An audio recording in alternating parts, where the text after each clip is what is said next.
നമസ്കാരം.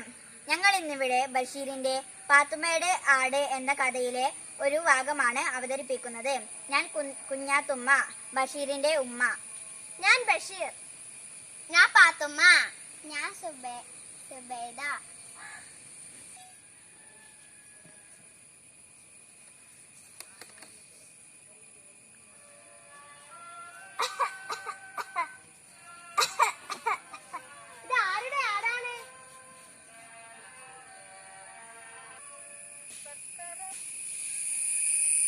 എന്റെ മുക്ക് മുഴുവൻ തിന്നു കഴിച്ചല്ലോ. ഉമ്മ ഉമ്മ. എന്തിനാ ബഷീറെ ഇങ്ങനെ തൊള്ള തുറക്കണത്? എന്റെ ചെവിക്ക് ദീനൊന്നുമില്ല, എന്റെ ചെവി പൊട്ടിപ്പോയി. എന്തായാലും കാര്യം? ഇത് ആരുടെ ആടാണ്? ഓ ഇതോ, ഇത് നമ്മുടെ പാത്തുമ്മാന്റെ ആടല്ലേ.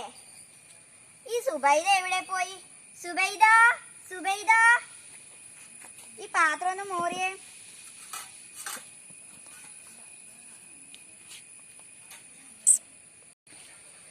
ഇത് നമ്മുടെ പാത്തുമ്മയുടെ ആടല്ലേ? സുബൈദ, ഈ ഉമ്മയുടെ ഒരു കാര്യം. ഈ പാത്രം മോറ്.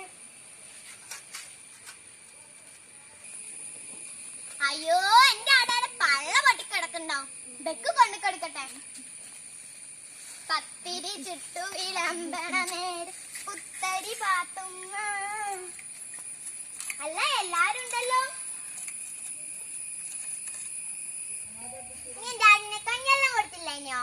എന്റെ ആടിന് കഞ്ഞിവെള്ളം ഈ വീട്ടിലെ പുസ്തകങ്ങളും കടലാസും മുഴുവൻ എന്റെ ആട് തിന്നു കഴിഞ്ഞു. ഈ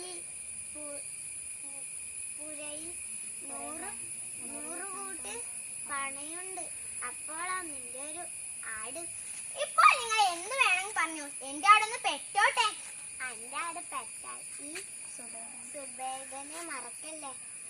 പാത്തുമ്മ, കുറച്ച് പാല് ഈ സുബൈദക്കും തരണം. തരും. നല്ല അടി വെച്ച് തരും. എന്റെ ആടിനെ കുറ്റം പറഞ്ഞതും പോലെ നിങ്ങൾക്ക് പാലും വേണം അല്ലേ? അല്ല ബഷീറെ, നിന്റെ ബാല്യകാലസൊക്കെ എഴുതി കഴിഞ്ഞോ? അതാണ് ആ ആട് തിന്നത്. എന്റെ അല്ല, ആ ആടൊന്ന് പോയി കിട്ടിയാ മതിയായിരുന്നു.